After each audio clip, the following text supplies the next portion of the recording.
네, 안녕하세요. 2024-1849 김승태입니다. 예, 이번에는 11주 차인가요? 인공지능에 대해서 발표를 할 텐데, 그 전에 이번 주말은 둘 다 비가 오고 있는 것 같습니다. 비 오는 게 좋은 거일 수도 있지만, 저는 그냥 비 오는 날이 좀 신발도 젖고, 그래가지고 그렇게 좋아하진 않습니다. 그래도 오랜만에 주말에 토요일 아침에 동네 친구들끼리 축구팀이 있어가지고 아침에 비 오는데도 오랜만에 또 축구를 했는데 생각보다 되게 재밌었습니다.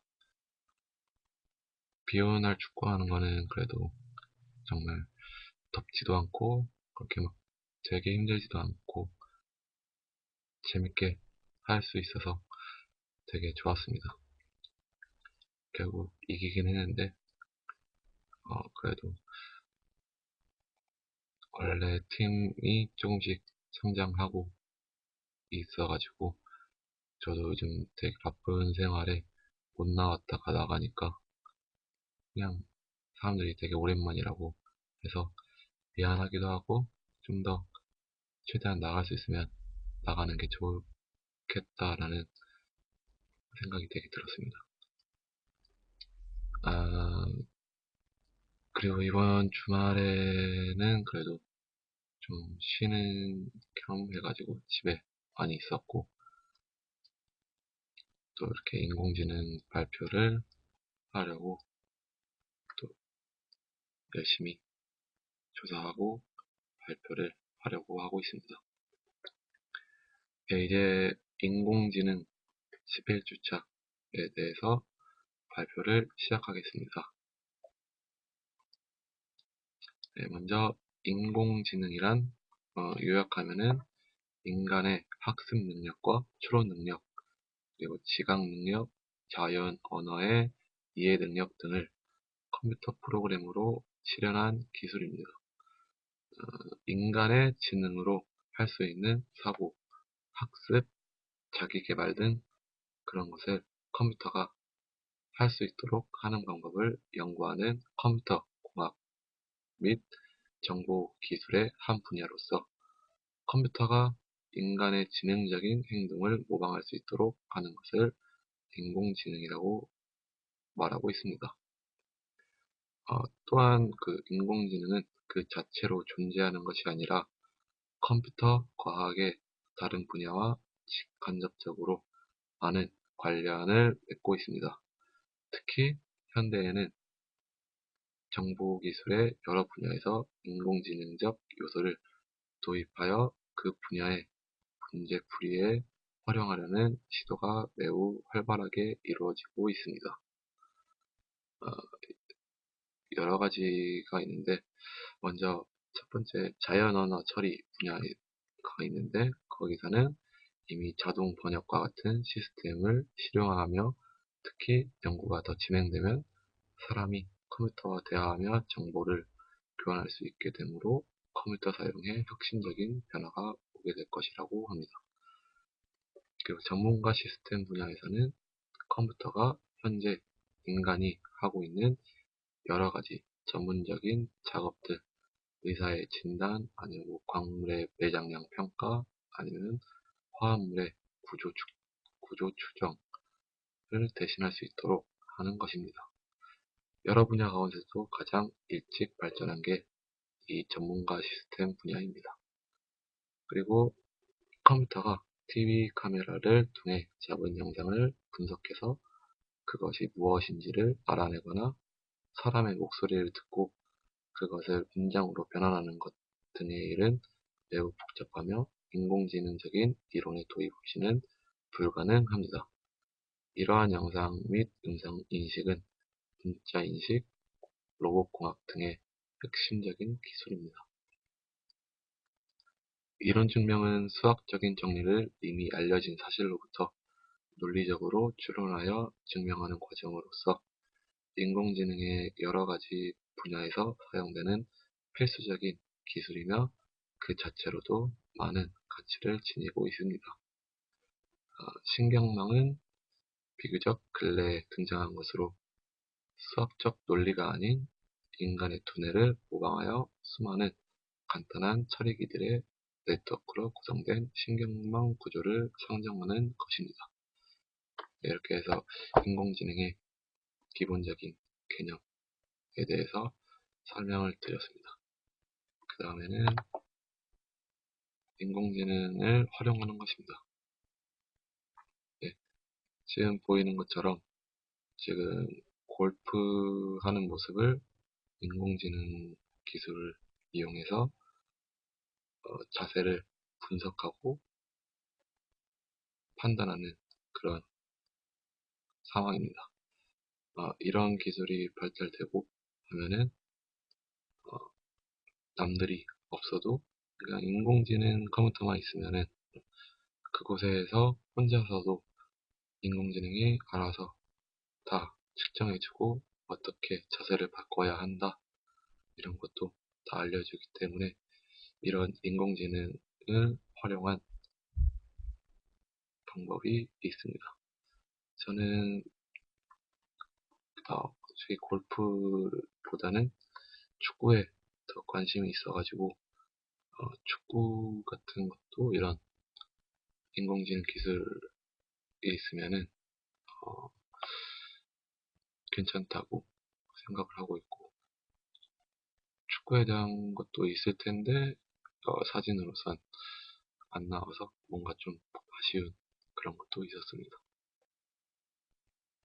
그 다음에는 또 다른 활용은 자동차에 있는 내비게이션이든지 아니면 자동차 기능을 인공지능으로 하는 것입니다. 지금 보이는 것은 사람이 직접 누르지 않고 그냥 손가락을 동작을 자체적으로 인식해서 어느 것을 선택하는지 기계가 판단해서 사람이 쉽게 동작으로만 선택 같은 어떻게 설정할 것인가를 선택하는 것을 인식하는 그런 인공지능을 부여한 기술입니다.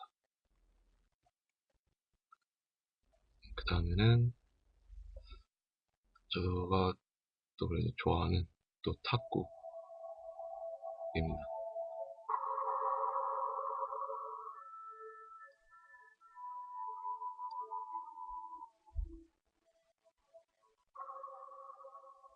사람과 탁구가 탁구 선수인 것 같기도 하고 그런데 인공지능을 부여한 탁구 기계와 같이 탁구를 하는 것을 이렇게 만들어낸 것입니다.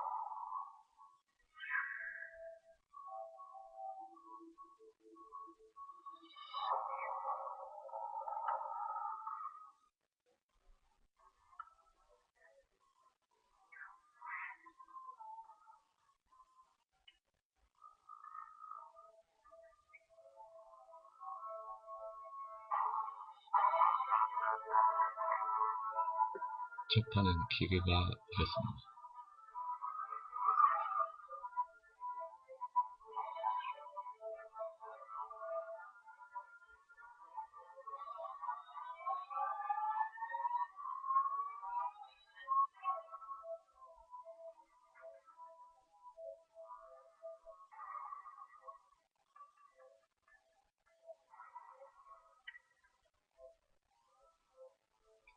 두 번째 판도 기계가 이겼습니다.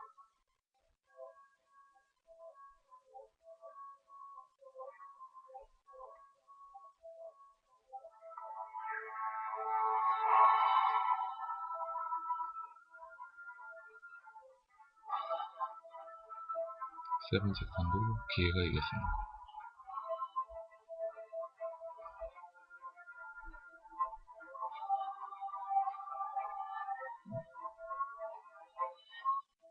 네 번째 판, 다섯 번째, 여섯 번째도 기계가 이겼습니다.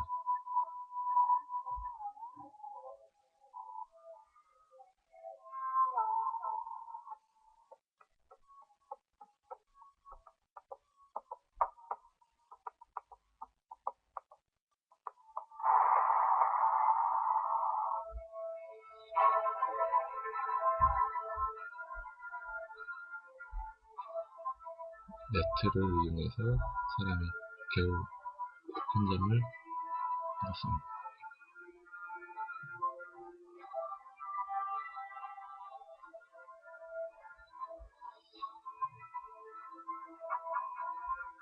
엣지를 사용해서 또 사람이 한 점 이겼습니다.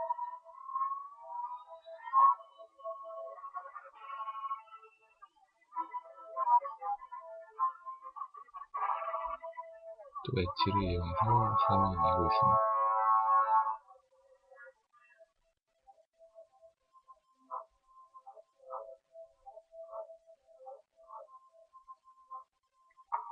결국 사람이 이기긴 했지만 이것은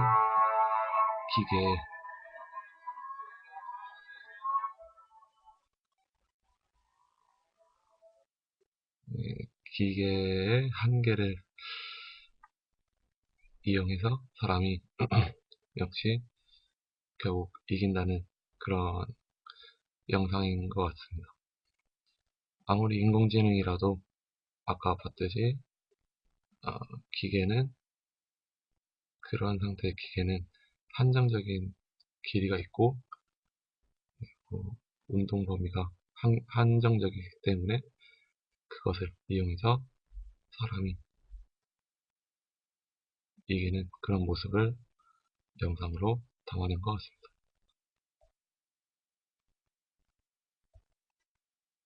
그 다음에 인공지능의 미래에 대해서 영상을 하나 보겠습니다.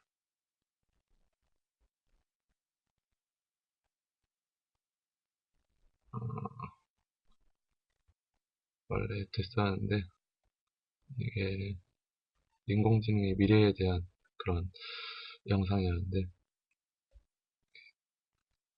안 나오고 다른 걸로 영상을 보여드리겠습니다.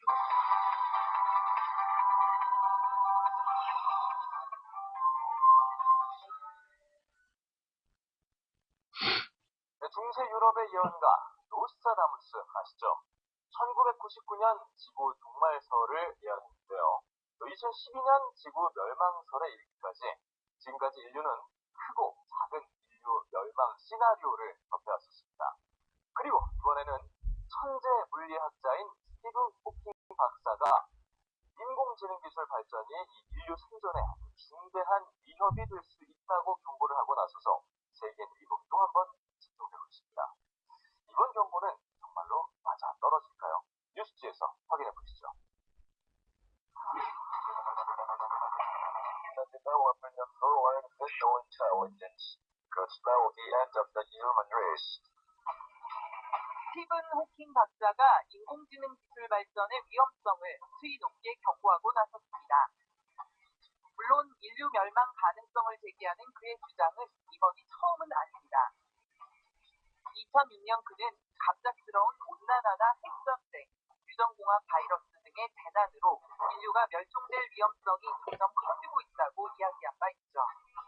그렇다면 호킹 박사의 말처럼 미래 인공지능 기술은 실제 인류에게 위협적인 존재가 될까요?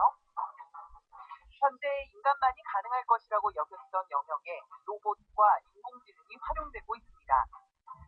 이미 구글 직원 중 일부는 매일 무인 자동차로 출퇴근을 하고 있고 지난 3월 미국 LA에서 발생한 지진 기사를 최초로 내보낸 것도 로봇이었습니다. AP통신은 기업 결산 발표 기사를 자동으로 작성해주는 시스템을 도입했으며 석유 업체인 쉘은 최근 고객 안내 데스크에 인공지능인 아멜리아를 도입할 계획을 밝혔죠. 이처럼 현실에서 혹은 멀지 않은 미래에 인공지능 시스템이 인간의 일자리를 위협하는 존재가 될 수 있다는 가능성은 로봇이 인간의 통제를 벗어날 수 있다는 두려움으로까지 확대되고 있는데요. 지난달 스위스 제네바에서는 수십 개국 대표들이 모여 인공지능 무기, 이른바 킬러 로봇 개발을 통제하는 방안을 논의하기도 했습니다. 인공지능과 센서로 스스로 목표물을 선택해 공격하는 인공지능 자율 무기로 인해 더 쉽게 전쟁이 발생할지도 모른다는 우려가 곧 인류의 파멸과 지구 멸망으로 이어질지도 모른다는 예상으로 이어지고 있는 건데요. 실제로 인공지능 기술의 진화 속도가 빨라지면서 사람들이 빠르고 정확하며 시행착오가 적은 인공지능 기술에 의존하게 되면서 인간의 고유 영역으로 가시되었던 통찰력, 노하우, 판단력이 경쟁력을 잃게 된다는 연구 결과도 나오고 있습니다. 이에 대한 대응책으로 저명한 디지털 사상가인 니콜라스 칸은 사람의 능력을 가장 우선순위에 놓고 지속적인 행동과 피드백, 결정 절차에 사람이 개입하는 시스템을 설계할 것을 제안하고 있습니다. 이 인간 중심의 자동화 모델에서 인공지능 기술은 인간을 돕는 부차적인 역할을 합니다. 인간의 대체물이 아닌 협력자가 되는 거죠. If you set up a system that ensures that the operator is going to have a low level of situational awareness, then that is not the person you want to be having as the last line of defense. 다른 한편으로 전문가들은 교육 시스템의 변화도 요구하고 있습니다. 상식 암기, 규율체득 등 기존의 산업사회에서 요구되는 현재의 교육 체계는 로봇이나 인공지능이 인간보다 더 잘할 수 있는 영역이며 향후 교육 체계는 인간에게 고유하고 자동화되기 힘든 역량들, 다시 말해 감성, 사회성, 창의성, 열정, 협업력 등을 강화하고 발전시키는 방향으로 변화할 필요가 있다는 것입니다. 인류의 미래를 결정짓게 될 주사위는 이미 던져졌습니다. 과연 인공지능 기술의 발전이 우리의 미래를 어떤 방향으로 이끌게 될까요?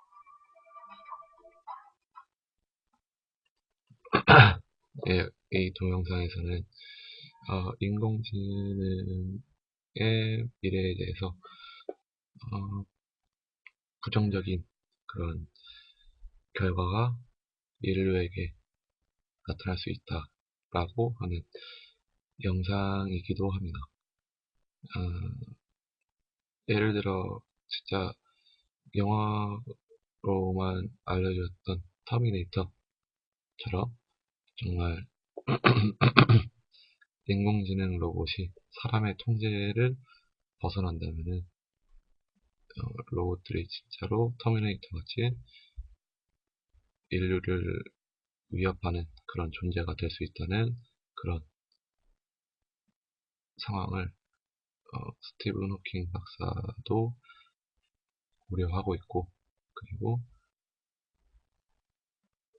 일자리 같은 것도 더 정확하고 빠르게 일을 처리하는 로봇이 생기다 보면은 사람들의 일자리가 또 위협받게 돼가지고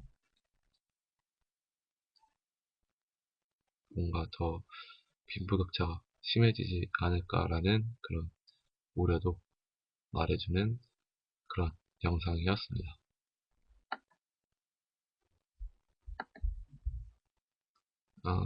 인공지능에 대한 저의 대응 방법은 일단 아직은 인공지능이 이렇게